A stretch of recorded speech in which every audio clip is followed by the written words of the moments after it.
Good morning students. आज का हमारा टॉपिक है integrated rate equations and reactions of different orders.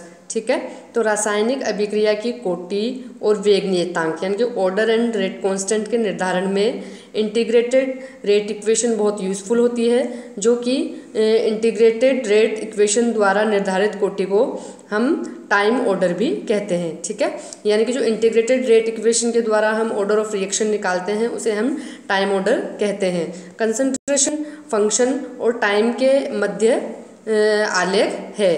तो यहाँ हम विभिन्न समाकलित वेग समीकरणों के विभिन्न रूपों का अध्ययन करेंगे, जिनमें जीरो ऑर्डर, फर्स्ट ऑर्डर और सेकंड ऑर्डर की हम डिटेल से चर्चा करेंगे। और आज के इस वीडियो में हम सबसे पहले चर्चा करते हैं जीरो ऑर्डर रिएक्शंस के बारे में। ठीक है, तो शून्य कोटि अभिक्रियाओं में जो वेग है अभिक्रिया का, वो क्रियाकारक की सांद्रता पर निर्भर नहीं करता है। ठीक है, या हम कह सकते हैं कि ऐसी अभिक्रियाएं शून्य कोटि की अभिक्रियाएं कहलाती है जिनमें कि अभिक्रिया का वेग क्रिया करने वाले अणुओं की सांद्रता यानी कि क्रियाकारक की सांद्रता पर निर्भर नहीं करता है। या हम कह सकते हैं कि रिएक्टेंट की इनिशियल कंसंट्रेशन के शून्य घात के समानुपाती होता है रेट ऑफ रिएक्शन। ठीक है, यानी कि ये ऐसी अभिक्रियाएं कहलाती है शून्य कोटि की अभिक्रियाएं, या जीरो ऑर्डर रिएक्शंस भी ये कहलाती है। ठीक है, यानी कि ऐसी अभिक्रियाओं में अभिकारक की सांद्रता में कोई परिवर्तन नहीं होता है। ठीक है, तो जो है इस प्रकार के जो जीरो ऑर्डर की रिएक्शंस है उनके लिए माना हम एक इक्वेशन लेते हैं जिसमें रिएक्टेंट गिव्स प्रोडक्ट। ठीक है, तो यदि स्मॉल ए हम माने रिएक्टेंट आर की इनिशियल कंसंट्रेशन है और एक्स वो कंसंट्रेशन है जो कि समय टी के साथ घटती जाती है। ठीक है, तब टी समय बाद जो है कंसंट्रेशन क्या रह जाएगी, रिएक्टेंट की ए माइनस एक्स रह जाएगी, और रेट कांस्टेंट को के नोट, और जो वेग इक्वेशन है उसे हम निम्न प्रकार से दे सकते हैं। ठीक है, यानी कि माइनस डी ब्रैकेट में A minus X upon D T, जहाँ पर ए माइनस एक्स क्या है, रिएक्टेंट की टी समय पर बची हुई कंसंट्रेशन इक्वल टू के नोट। ठीक है, या हम इसे बोल सकते हैं D x upon D T बराबर के नोट। यहाँ पर के नोट जो है वो शून्य कोटि की अभिक्रिया का जो है वो हम बोलेंगे रेट कांस्टेंट या विशिष्ट अभिक्रिया वेग यानी कि स्पेसिफिक रेट कांस्टेंट है। ठीक है, और ये किस पर डिपेंड करता है, टेम्परेचर पर डिपेंड करता है, और ये जो है रिएक्टेंट की इनिशियल कंसंट्रेशन पे डिपेंड नहीं करता है। इसलिए जो है हमने ए माइनस एक्स की जगह केवल एक्स रखा है, क्योंकि जो रेट कांस्टेंट है वो रिएक्टेंट की इनिशियल कंसंट्रेशन ए पे डिपेंड नहीं करता है।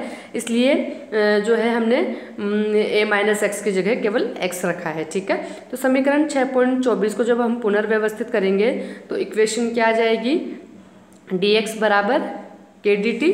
तो समीकरण 6.25 का जो हम समाकलन करेंगे, लिमिट लगाएंगे x बराबर 0 से x बराबर x और t बराबर 0 से t में जब हम इसे जो है इंटीग्रेट करेंगे तो इक्वेशन क्या आएगी, इंटीग्रेशन x बराबर 0 से x बराबर x dx बराबर इंटीग्रेशन t बराबर 0 से t बराबर t के नोट डी टी। तो x बराबर क्या आ गया, के नोट टी प्लस सी, जहाँ पर c जो है एक इंटीग्रेशन कांस्टेंट है और इसका मान समीकरण 6.26 में न्यूनतम सीमा प्रतिस्थापित कर निर्धारित किया जाता है। यानी कि c बराबर जब 0 रखें तो क्या होगा, समीकरण 6.26 में c का मान समीकरण 6.27 में हम प्रतिस्थापित करेंगे तो x बराबर क्या बचेगा, के नोट टी। ठीक है, यानी कि के नोट बराबर क्या हो गया, x बाय टी।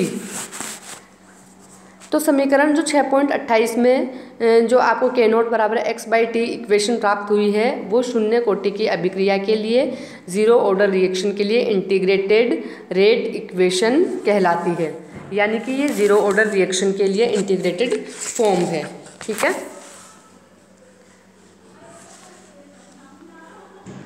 अब देखो, अब चर्चा करते हैं कि शून्य कोटि की अभिक्रियाओं की विशेषताएं कौन सी है, कैरेक्टरिस्टिक्स कौन से हैं। तो सबसे पहले हम देखेंगे कि शून्य कोटि की अभिक्रिया के लिए वेग नियतांक यानी कि रेट कांस्टेंट की यूनिट, ठीक है।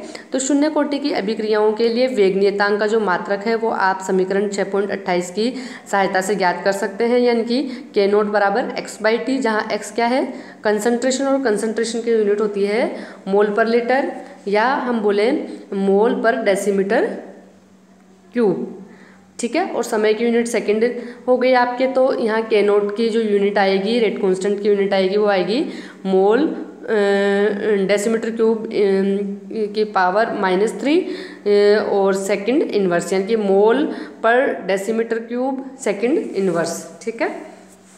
फिर है आपके शून्य कोटि की अभिक्रियाओं के लिए हाफ लाइफ, ठीक है।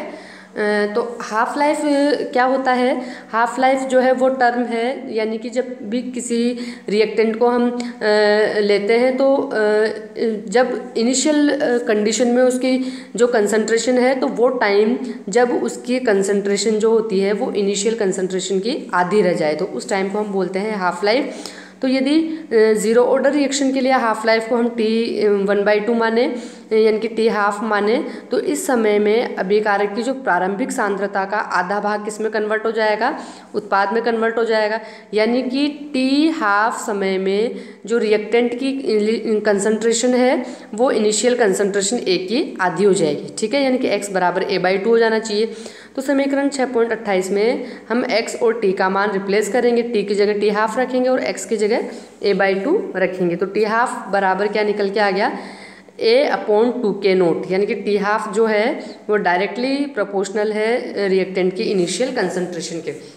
तो यहाँ ये बात ध्यान देने की है कि ज़ीरो ऑर्डर रिएक्शन के लिए जो हाफ लाइफ है वो रिएक्टेंट के इनिशियल कंसंट्रेशन पर डिपेंड करता है। जैसे जैसे रिएक्टेंट की इनिशियल कंसंट्रेशन बढ़ाते हैं हाफ लाइफ भी बढ़ती चली जाती है, ठीक है। लेकिन जो रेट ऑफ रिएक्शन है वो जो है रिएक्टेंट की इनिशियल कंसंट्रेशन पर डिपेंड नहीं करती है, ठीक है।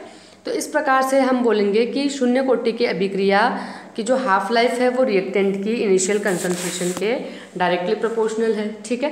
तो इस प्रकार अभिक्रिया के किसी एक निश्चित अंश के पूर्ण होने में जो लगा समय है वो अभिकारक की प्रारंभिक सांद्रता के समानुपाती होता है, ठीक है। फिर जो है नेक्स्ट इसका फीचर है जो वो है कि graphical representation of zero order reaction. तो समीकरण 6.28 के अनुसार यदि प्रोडक्ट की कंसंट्रेशन x और समय t के मध्य हम अगर आलेख खींचे तो हमेशा एक सीधी रेखा प्राप्त होती है, ठीक है, यानी कि उद्गम मूल बिंदु से गुजरती हुई प्रतीत होती है, ठीक है, यानी कि x बराबर K0T, जहाँ पर x जो है वो प्रोडक्ट की कंसंट्रेशन है, ठीक है। तो इसका जो स्लोप है वो जीरो ऑर्डर रिएक्शन के जो रेट कांस्टेंट है K0 उसके बराबर होता है, ठीक है। तो एसीटोन और आयोडीन के मध्य जब एसिड कैटलाइज्ड रिएक्शन होती है तो यहाँ क्या होता है कि आयोडीन के लुप्त होने की जो दर है वो आयोडीन की सांद्रता पर निर्भर नहीं करती है, इसलिए अभिक्रिया हेतु वेग नियम हम निम्न प्रकार से दे सकते हैं, यानी कि -di2/dt बराबर के कंसंट्रेशन ऑफ एसीटोन गुणा कंसंट्रेशन ऑफ H+, यानी कि केवल जो रेट लॉ है उसमें एसिड की कंसंट्रेशन और एसीटोन की कंसंट्रेशन आई है, यहाँ पर आयोडीन की कंसंट्रेशन नहीं है। इसका मतलब आयोडीन की कंसंट्रेशन पे जो है वो ये रिएक्शन डिपेंड नहीं कर रही है, या हम बोलेंगे कि आयोडीन के रेफरेंस में रिएक्शन की ऑर्डर क्या है, ज़ीरो है, जबकि एसीटोन और जो है एसिड के रेफरेंस में जो रिएक्शन की ऑर्डर है वो 1-1 है, ठीक है। तो टोटल जो ऑर्डर है वो रिएक्शन की 1+1 2 हो गई, ठीक है। यानी कि वेग नियम में आयोडीन का जो कंसंट्रेशन टर्म है उसे शामिल नहीं किया, क्योंकि आयोडीन के रेफरेंस में रिएक्शन की जो कोटि है वो 0 है, ठीक है। तो इस प्रकार से वेग नियम जो है वो 6.29 से स्पष्ट है कि अभिक्रिया की क्रियाविधि के तीव्र पद में आयोडीन सम्मिलित होना चाहिए, क्योंकि हम जानते हैं कि ऐसी रिएक्शंस जो कि एक से अधिक स्टेप में होती है तो जो ऑर्डर ऑफ द रिएक्शन है वो ऐसे स्टेप से डिटरमाइन किया जाता है जो कि slow and rate determining step कहलाता है, ठीक है, जो कि धीमा पद होता है। लेकिन यहाँ पर जो है आयोडीन के कंसंट्रेशन को मेंशन नहीं किया गया। इसका मतलब ये स्लो जो स्टेप है उसमें आयोडीन यूज में नहीं आ रहा है, इसलिए अंडरस्टूड है कि ये फास्ट स्टेप में ही काम में आया है। ठीक है, फिर जो है हम इसके कुछ एग्जाम्पल्स की चर्चा करें अगर तो जो है सबसे पहले देखते हैं कि जो अमोनिया का जो डिकम्पोजिशन होता है नाइट्रोजन और हाइड्रोजन में, वो टंगस्टन या ओरम के प्रेजेंस में होता है, जो कि एक जीरो ऑर्डर रिएक्शन का एग्जाम्पल है। इसी प्रकार से जब N2O को गर्म प्लेटिनम तार की उपस्थिति में गर्म किया जाता है तो ये नाइट्रोजन और ऑक्सीजन में टूट जाता है। इसी प्रकार से जब HI का डिकम्पोजिशन होता है इन the presence of Oram and product के रूप में आपको हाइड्रोजन और आयोडीन मिलते हैं, तो ये आपके जीरो ऑर्डर रिएक्शन का एग्जाम्पल है। ठीक है, तो यानी कि ओरम या मोलिब्डेनम के तल पर अमोनिया का अपघटन या स्वर्ण तल पर यानी कि ओरम के तल पर HI का जो अपघटन है वो शून्य कोटि की अभिक्रिया के उदाहरण है। यहाँ पे जो मेटल है वो कैटलिस्ट का काम करती है। और जीरो ऑर्डर रिएक्शन का एक उदाहरण दूसरा आपका क्या है कि स्थिर दाब पर जब सूर्य के प्रकाश में यानी कि in the presence of photolight hydrogen और क्लोरीन का संयोग होता है तो HCl बनता है, यानी कि H2 + Cl2 in the presence of photolight gives twice HCl। ठीक है, तो इस अभिक्रिया की गति का मापन करने के लिए अभिक्रिया के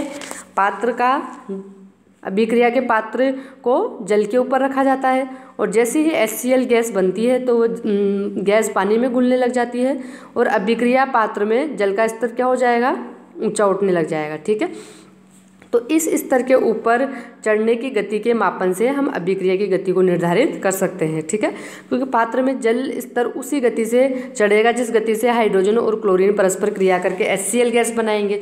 तो दाब को स्थिर बनाए रखने के लिए जल का स्तर ऊपर उठता जाता है। ठीक है, तो इस अभिक्रिया में हाइड्रोजन और क्लोरीन की मात्राएं तो कम होती चली जाती है और उनकी जो सांद्रताएं हैं अर्थात मात्राएं जो है वो प्रति इकाई आयतन स्थिर रहती है, क्योंकि जल के तल के उठने के साथ साथ अभिक्रिया का स्थान क्या होता है, घटता रहता है, इसलिए यह अभिक्रिया शून्य कोटि की होती है।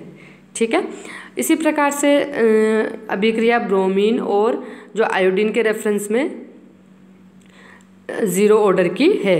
कौन कौन सी अभिक्रियाएं हैं, जैसे अगर एसीटोन की ब्रोमीन से रिएक्शन होती है, ठीक है, तो ये जो है रिएक्शन वो ब्रोमीन के रेफरेंस में क्या है, जीरो ऑर्डर की रिएक्शन है। इसी प्रकार से एसीटोन की रिएक्शन जब आयोडीन से करवाई जाती है, यानी कि जब हेलोजिनेशन करवाया जाता है एसीटोन का, तो हेलोजन के रेफरेंस में जो ऑर्डर है रिएक्शन की वो जीरो मानी जाती है।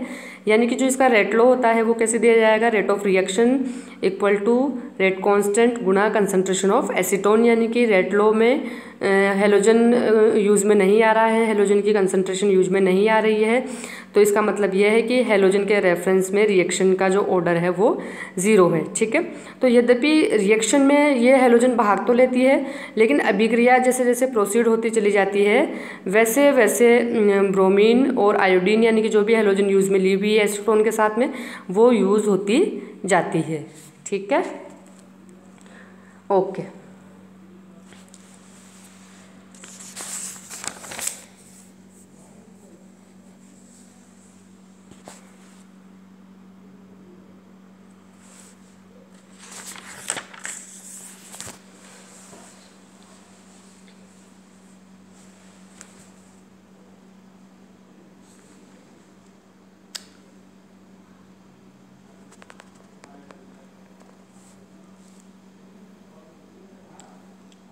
यानी कि हम कह सकते हैं कि किसी भी जो आपके कंपाउंड दिया गया है जब उसका डिकम्पोजिशन होता है इन द प्रेजेंस ऑफ मेटल तो वो आपके जीरो ऑर्डर की रिएक्शन है। इसी प्रकार से जो आपके HCl का फॉर्मेशन होता है इन द प्रेजेंस ऑफ फोटोलाइट वो भी आपके जो है जीरो ऑर्डर रिएक्शन का एग्जाम्पल है। और इसी प्रकार से ऐसी रिएक्शंस जो कि एक से अधिक स्टेप में होती है तो कोई भी सब्सटेंस के रेफरेंस में, रिएक्टेंट के रेफरेंस में उसकी ऑर्डर 0 हो सकती है, लेकिन इसका मतलब ये नहीं है कि पूरी की पूरी रिएक्शन का ऑर्डर 0 हो, क्योंकि हो सकता है कि किसी दूसरे रिएक्टेंट की कंसंट्रेशन पे रेट ऑफ रिएक्शन डिपेंड कर रही है, लेकिन किसी ऐसे रिएक्टेंट जो कि फास्ट स्टेप में इन्वॉल्व है, स्लो स्टेप में वो इन्वॉल्व नहीं है, तो ऐसे रिएक्टेंट के रेफरेंस में रिएक्शन की ऑर्डर 0